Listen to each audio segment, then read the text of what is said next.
Chris here with Barnyard Outdoors. I've got something new to unbox for the first time, and I'm going to do a little testing on it. It's more of a summer item, but it does have a feature that will give you a little warmth in the winter.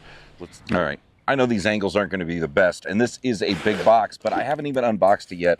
I wanted to kind of showcase it to all of you as I take it out so you can look at all the components that are included with this. Cybertake did send me this for review.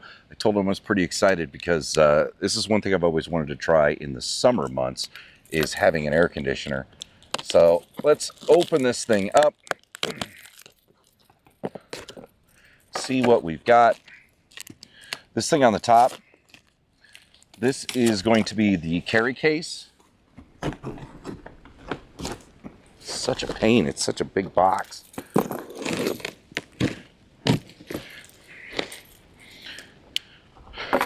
Carry case is an add-on item, but they were kind enough to send that to me. I think if you get anything like this, having a carry case is a good thing to have. It's really windy out here today. The other thing they also sent me is this, the remote control, so I can control this thing, you know, from my bed for when I'm lazy. This case is really impressive. It's got several different bags with it. Heavy duty Kadura. I'm just gonna put everything in the case here, set it off to the side so we can get inside and take a look at this thing. So there is no battery in this, right? You need to run this with a battery pack, or you need to plug it into 110. I'll be interested to see if the specs are correct on this, to where it's supposed to only use 100 watts when it's running. I brought my Delta 2 with me, which is a solar battery station. It is 1024 watts. So theoretically, you should be able to get about 10 hours of run out of that, which is nice. That's overnight.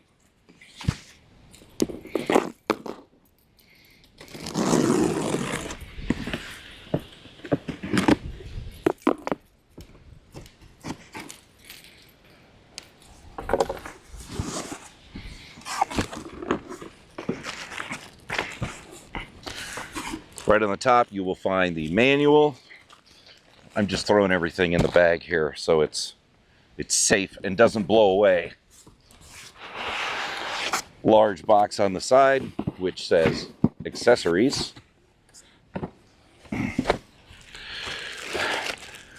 Below that is a very large and hefty power supply. That's a pretty serious piece of gear right there.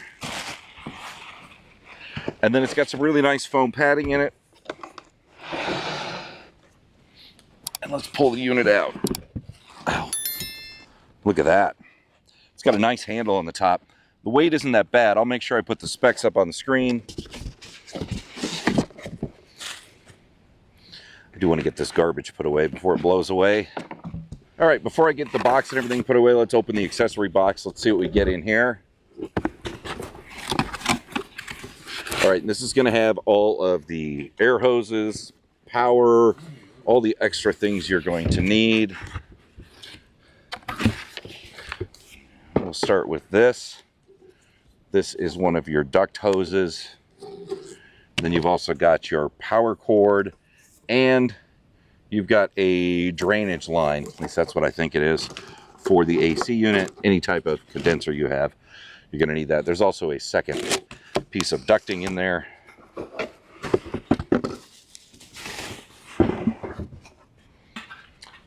This is going to be one of the mounts for the ducts. Here is another mount for the ducts, depending on how you set this up. And then I've got two rings to hook the ducts to these units. Let's take a look at this thing. This is the back of the unit. We've got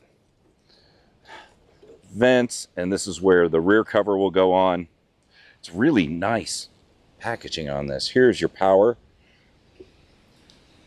right on the back of the unit. And we'll go over here to the front. And you can see the control panel is right here. It's got a nice cover on it. Let's pull that off. Here's your output. And then inside here, you can see there is a temperature sensor in there. All right, I've got my EcoFlow Delta 2. And the first thing you're going to notice about this is there is no DC plug. It does have this AC to DC converter. It's huge and heavy, but it only runs AC. So I'll have to run it AC on my Delta 2, which of course is going to impact the runtime as well. So that's another thing to keep in mind. I think the easiest way to use something like this is if you were at a place where you had AC, where you could just plug directly in. That would give you everything you needed for power, and you wouldn't have to worry about the power consumption. Another thing to keep in mind, it is also a 3-prong plug. So you got to make sure your power station will accept a grounded plug. So on the back here, you've got these little orange plugs. This is covering up the drain hose port. And if I unhook that, you can see that the port is right down there where I'm going to plug this in. And that's just a slip connection on there, so real easy to hook up. I'm not going to hook any of the vent attachments up yet because I want to just make sure everything powers up properly and I can see how this thing works. Take your power plug, connect it. I got to turn on my EcoFlow. Fire up the AC port.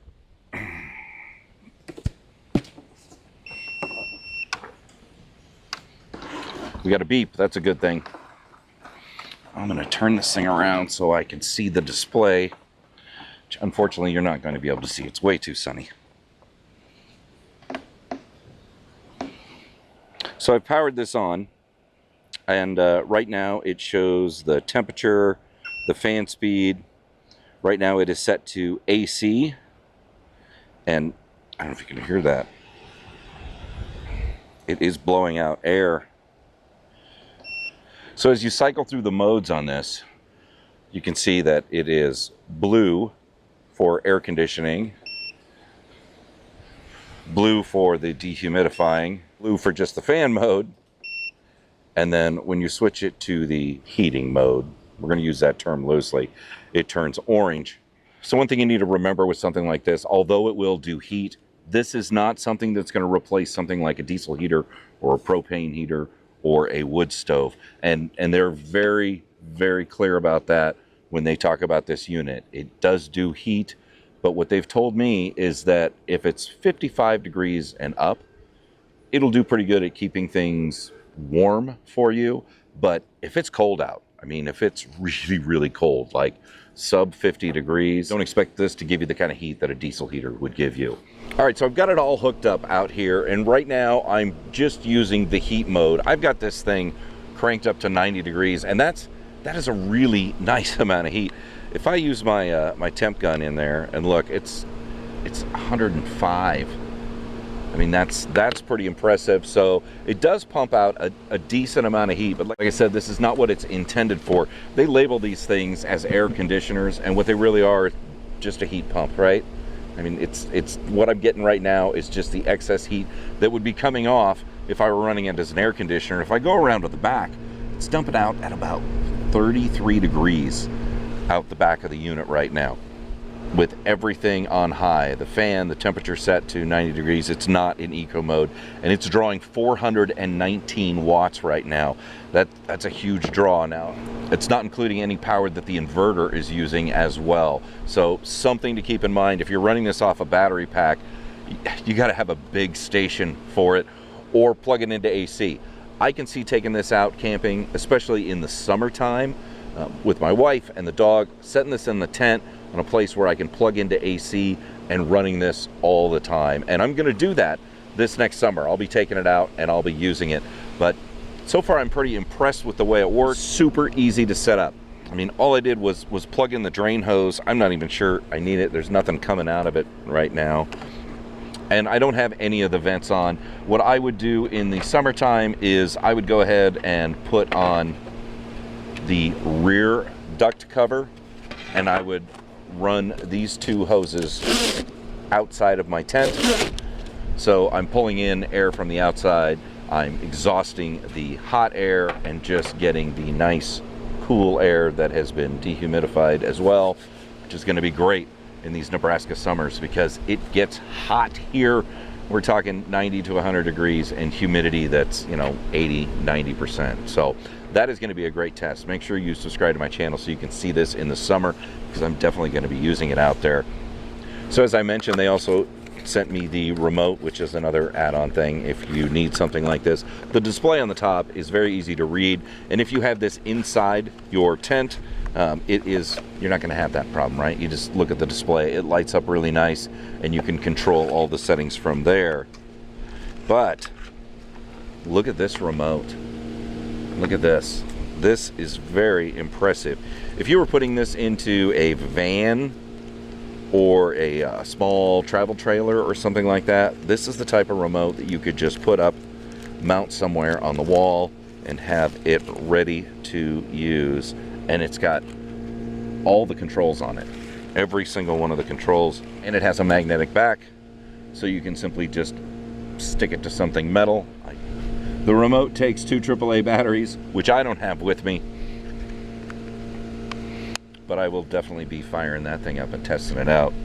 So far I'm really impressed with this. It comes with everything you need, and it's nice. All of these have little locking mounts, so they're easy to pop on and pop off. And of course, as I said, they include the rings to hook things up. And then the storage case, of course, which is another add-on thing, but I'll be able to put everything in it. So I'm pretty impressed. I mean, this is just kind of a quick little unboxing of the unit, testing it out, making sure everything works. It works great. I mean, it's dumping out a decent amount of heat. It's dumping out some cold in the back.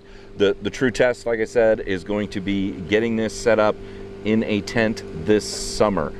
I do a lot of winter camping. My preferred method of winter camping is having a hot tent stove, right? Something just running off of wood. I like the experience. I like the ambiance of it. I have used propane. I have used the diesel heater. Something like this is going to draw a lot of power. I don't see myself using this just as a heater for a hot tent. And as I said, it's not designed for that. Heat is just kind of a byproduct of the way this thing operates. You can use it if you're in weather when it gets down to, you know, 55 or above. I think it would be a good option as long as you have AC. Even my Delta 2 is not gonna be able to make an entire night with it. It'll be interesting to see what the draw is once I start running it for AC in a more controlled environment and in a hotter environment than it is today. Right now, it's only 42 degrees out. So I'm impressed with it so far. I really like the design of it. It seems to be extremely well built. It functioned right away, right out of the box without any problems at all. There are a lot of options on it. There are a lot of settings, so definitely take a look and read the manual. Operating the screen here, you've got touch controls for your fan speed and touch controls for the temperature, and then you've got physical buttons for eco mode, switching the modes of the unit, turning the unit on and off. It has a timer function here, so I can turn this on, set it at a half hour, and in a half hour it will turn off. It has a button here to immediately give you maximum output on the fan. So you can easily, if you need to kick the thing up to high, you can do that. It's got a really nice handle on it. I mean, it's heavy. Not gonna lie to you, it's not a lightweight unit, but it is very impressive and it is very well built.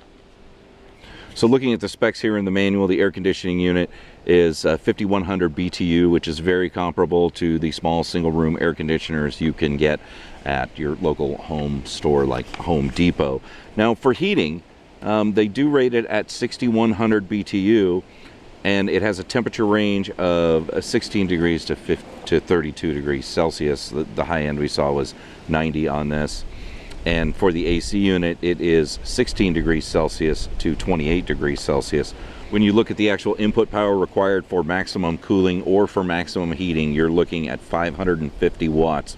So once again, I would recommend that you find a AC place you can plug into.